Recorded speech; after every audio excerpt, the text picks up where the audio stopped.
Ano ang gagawin mo, kung malaman mo, na ang mga narinig mo tungkol sa kwento ni Adan at Eva, ay hindi ipinapakita ang tunay na kahulugan ng kwento? At paano kung malaman mo, na hindi naman talaga masama ang intensyon ng ahas sa kwentong ito? Sasabihin mo bang ito ay gawa lamang ng demonyo upang lituhin ang iyong pananampalataya? O tatanggapin mo ang katotohanan, na kulang ang ating kaalaman tungkol sa ating kasaysayan? Ang kwento ni Adan at Eva sa Hardin ng Eden ay isa sa pinakakilalang biblical narrative. Ngunit hindi alam ng karamihan sa mga tao kung gaano kalalim ang kwentong ito. Sapagkat ang pagkakaintindi ng ilan, ito ay tungkol sa pagtataksil ng tao sa Diyos na si Yahweh. Ngunit sa realidad ay hindi lamang ito ang tunay na laman ng kwento. Makinig kang mabuti at ihanda ang iyong sarili sapagkat malalaman mo ngayon ang tunay na kahulugan ng kwento ni Adan at Eva. Ang kwento ni Adan at Eva ay tungkol sa banal na kautusan at kasinungalingan, kamalayan at kaunlaran ng tao, pagpapalaya sa hardin, pagpaparusa at sumpa ng Diyos, at pang-aakit ng ahas patungo sa katotohanan at pag-unlad. Ang Diyos na si Yahweh ay nagtanim ng halamanan sa Hardin ng Eden, at dito niya inilagay ang Adam na kanyang nilikha. At ang Diyos na si Yahweh ay nagpalago mula sa lupa ng lahat ng puno't halaman. Sa halamanan na ito rin matatagpuan ang puno ng buhay at ang puno ng kaalaman sa mabuti at masama. Ang Diyos na si Yahweh ay kinuha ang Adam, at inilagay ito sa Hardin ng Eden upang ito ay alagaan. Ang Diyos na si Yahweh ay may pinag-utos sa Adam. Ang bawat puno sa halamanan ay maaari ninyong kainin, ngunit ang puno ng kaalaman ng kabutihan at kasamaan, ay hindi ninyo maaaring kainin.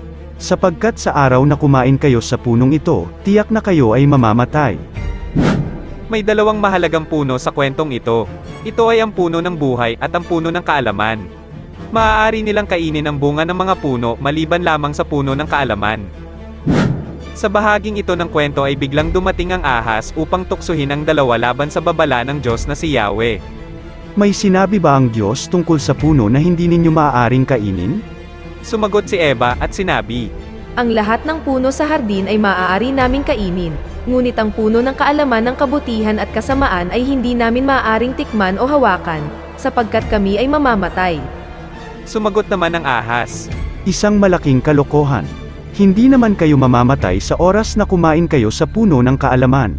Alam kasi ni Yahweh, na sa oras na kayo ay kumain sa puno ng kaalaman, ang inyong mga mata ay magiging bukas, at kayo ay magiging katulad ng Diyos, na alam ang kabutihan at ang kasamaan. Natukso si Eva sa sinabi ng ahas at nagdesisyon siya na kumain sa puno. Kumuha ito ng prutas at binigyan din niya si Adan at ito ay kanilang kinain. At matapos nilang gawin ito, ang kanilang mga mata ay nabuksan at natuklasan nila na sila'y hubot-hubad. At kumuha ang mga ito ng mga dahon upang itago sa isa't isa ang kanilang katawan. Marami ang hindi nakakaalam kung ano ba talaga ang tunay na kahulugan ng kaganapang ito. Sa simula ng kwento ay nagbabala si Yahweh na bawal hawakan at kainin ang prutas sa puno ng kaalaman sapagkat sa oras na gawin nila ito, sila ay mamamatay. Ngunit sinuway nila ito at sila ay kumain sa puno ng kaalaman upang sila ay maging katulad ng Diyos na alam ang kabutihan at ang kasamaan. Ngunit ayon sa kwento, pagkatapos nilang kumain, ang tanging nangyari lamang ay bigla nilang natuklasan na silang dalawa ay hubad. Mapapansin dito na hindi naman nangyari ang sinabi ni Yahweh na sila ay mamamatay sa oras na sila ay kumain sa puno ng kaalaman. Ang mahabang pagsusuri ng biblical narrative na ito ay nagmumungkahi na ang tema ng kanilang kwento ay tungkol sa pagkakatuklas ng tao tungkol sa kapangyarihan ng sexual na aktibidad. Ang kaalaman na ipinagkait ni Yahweh sa sinaunang tao ay ang kaalaman sa pagtatalik. Sapagkat ayon sa kwento, nang kumain sila mula sa puno ng kaalaman, nabuksan ang kanilang mga mata at natuklasan nila na silang dalawa ay hubad at itinago nila sa isa't isa ang kanilang katawan. Sa madaling salita, si Adan at Eva ay hindi na inosente at silang dalawa ay mayroon ng mali siya. Ang kamalayan na silang dalawa ay hubad ay totoong may kinalaman sa ipinagbabawal ni Yahweh sa pagkain sa puno ng kaalaman.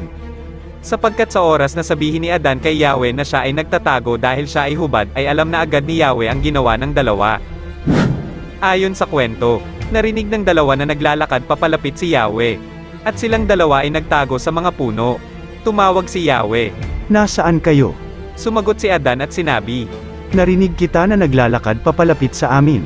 At ako ay natakot, sapagkat ako ay nakahubad kaya ako ay nagtago. Galit naman na tanong ni Yahweh. Sinong nagsabi sa'yo na ikaw ay nakahubad? Kumain ka ba sa puno? Sa puno na aking ipinagbabawal? Mapapansin dito na may kinalaman talaga ang pagiging hubad sa puno ng kaalaman. Inamin ni Adan ang kanyang ginawa at sinisi si Eva. Si Eva naman ay pinasa ang sisi sa ahas na nagsabing tikman nila ang prutas. At dahil sa labis na galit, isinumpa ni Yahweh ang dalawa, kasama na din ang ahas. Ang tema ng kwentong ito ay tungkol sa pagkakatuklas ng tao sa kanilang mali siya at ang tangkang pagpigil ng Diyos na matuklasan ng tao ang bagay na ito.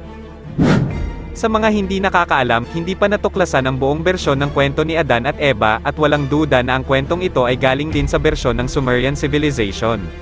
Sapagkat ang mga patunay ay makikita sa mga pangalan at mga salitang ginamit sa kwentong ito. Ang pangalang Garden of Eden ay nagmula sa Akkadian word na Edeno, na ang ibig sabihin ay malago o masaganang kapatagan. At ang Diyos naman na si Yahweh ay madalas gamitin ang salitang as. Ito naman ay nagmumungkahi na hindi lamang si Yahweh ang nag-iisang mataas na nilalang sa kwentong ito. Sapagkat ang Sumerian civilization ay maraming sinasambang mga Diyos noong unang panahon at ito ay ang mga Diyos na Anunnaki na silang lumikha kay Adan at Eva. At sa mga hindi nakakaalam, maraming kasulatan mula sa Sumeria ang nahahawig sa kwento ni Adan at Eva. Sa kwento ng Epic of Gilgamesh ay ipinapakita na ang pakikipagtalik ay nagdadala ng kaunlaran sa primitive na tao. Ayon sa isang bahagi ng Epic of Gilgamesh, nalaman ng mga taga-urok na may primitive na tao sa isang kakahuyan. Ang primitive na taong ito ay nagngangalang Enkidu. Malaya itong nakikihalubilo sa mga hayop sa kagubatan. At katulad ng mga hayop, siya rin ay walang saplot. At dahil sa nais ng mga taga-urok na maging sibilisado si Enkidu, nagpadala sila ng isang babae sa kakahuyan upang akitin si Enkidu at makipagtalik siya rito. Silang dalawa ay nagtabi sa loob ng 7 araw at 7 gabi. At matapos ito, si Enkidu ay nakipaghalubilo muli sa mga hayop sa kagubatan.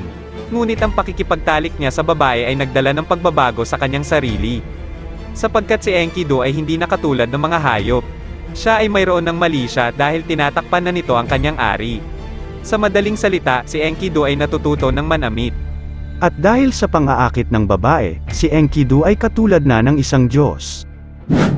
Ang mga salitang matatagpuan sa kasulatang ito ay nahahawig sa nangyari kay Adan at Eva na pagkatapos nilang magtalik, sila ay natutong manamit at itago ang kanilang katawan.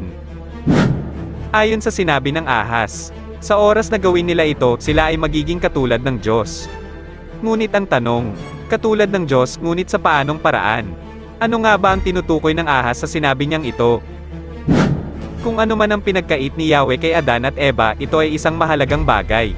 Sapagkat ang sinisimbolo ng puno ng kaalaman ay makakabuti para kay Adan at Eva. Ngunit ayaw ni Yahweh na makuha nila ito. Matapos ang pagsuway nila sa utos ni Yahweh, pinalayas na si Adan at Eva sa Hardin ng Eden. At ito ay ang tinatawag na fall of man o ang pagbagsak ng tao. Ngunit dapat ba talaga itong tawaging pagbagsak ng tao?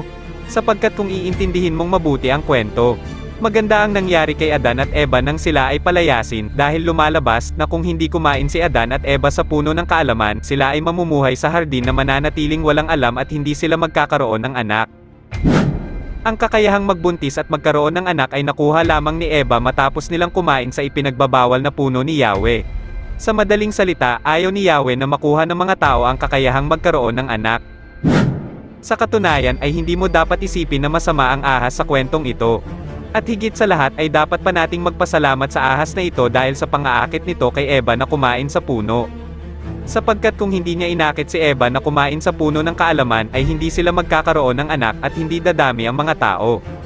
Sa madaling salita, utang ng mga tao sa ahas na ito kung bakit may mga tao sa mundo ngayon at kung hindi dahil sa ahas na ito, ikaw ay hindi nabuhay sa mundo. Ang kakayahang magkaanak ay ang bagay na ipinamana ng ahas sa mga tao. Sapagkat nakita ng ahas na ayaw itong ipagkaloob ni Yahweh. Ang ahas sa kwentong ito ay hindi isang literal na ahas. Sapagkat ang ahas na ito ay kayang makipag-usap sa tao at ito ay isang makapangyarihang nilalang dahil hindi ito natakot at hindi ito nagdalawang isip na ibunyag ang pagsisinungaling ni Yahweh kay Adan at Eva.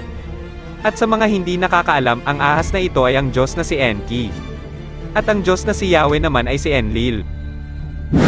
Kung napanood mo na ang ating mga nakaraang video tungkol sa mga Diyos na Anunnaki ay hindi ka mahihirapang unawain ito.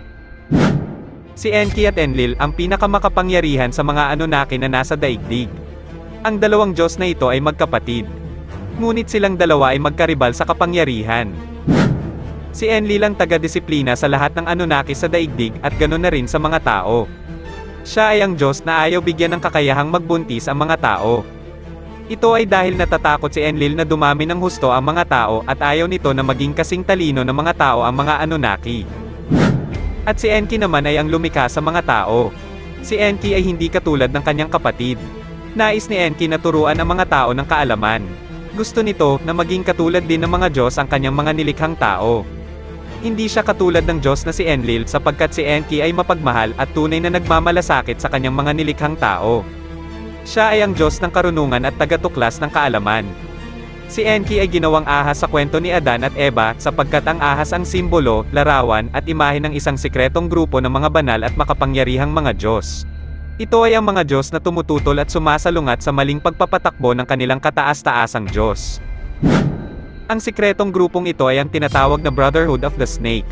Nais ng grupong ito na ibahagi ang katalinuhan at karunungan sa mga tao at sila ang tumututol sa pang-aalipin, pang-aabuso at pagkokontrol ng mga Diyos sa sangkatauhan.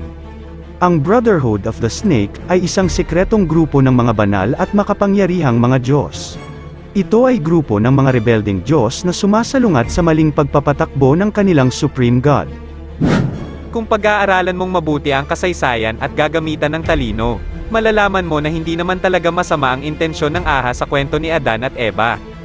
Naging masama lamang ang imahe ng ahas na ito sapagkat ito ay laging sumasalungat sa mga desisyon ng kanyang kapatid na si Yahweh. Sapagkat sa realidad, ang ahas na ito ay nagmamalasakit lamang sa kanyang mga nilikhang tao. At ang pinakamasakit na katotohanan ay wala naman talagang pakialam ang Diyos na si Yahweh sa sangkatauhan sapagkat noon pa man ay ayaw na talaga nito sa mga tao. Sapagkat ang tingin lamang ng Diyos na ito sa mga tao ay basura, na madaling patayin, wasakin, at palayasin. Ang kwento ni Adan at Eva ay isa sa pinaka-misunderstood na kwento. Dahil ito sa tindi ng brainwashing na nangyari sa kasaysayan. Sa loob ng maraming panahon ay maling-mali ang pagkakaunawa ng mga tao tungkol dito. Sapagkat ang iyong pagkakaunawa sa kwentong ito ay itinuro at sinabi lamang sa iyo at hindi nagmula sa iyong sarili. Sa madaling salita, hindi mo inintindi at inaral ang tungkol dito. Ang ideya na masama ang ahas sa kwento ni Adan at Eva ay narinig mo lamang at itinanim lamang nila sa iyong isipan. At dahil dito ay hindi ka nagkakaroon ng pagkakataon na intindihin ang papel ng bawat karakter sa kwento gamit ang sarili mong pangunawa. Ang Biblia ay itinatanim sa iyong isipan ang ideya na si Yahweh ay mabuting Diyos, ang ahas naman ay masama at si Adan at Eva ay nagkasala. Ngunit kapag binasa at inintindi mo ang bawat linya habang nakabukas ang iyong isip at mata, mapapansin mo na hindi naman labis ang kabutihan ni Yahweh at hindi naman masama ang intensyon ng ahas at si Adan at Eva ay hindi naman talaga nagkasala. Ano ang masasabi mo, kaibigan? Maaaring mag-iwan ka na lang ng iyong komento sa ibaba para sa magandang usapan. Naway biyayaan kayo ng Supreme ng pag-ibig at katotohanan ng kalawakan.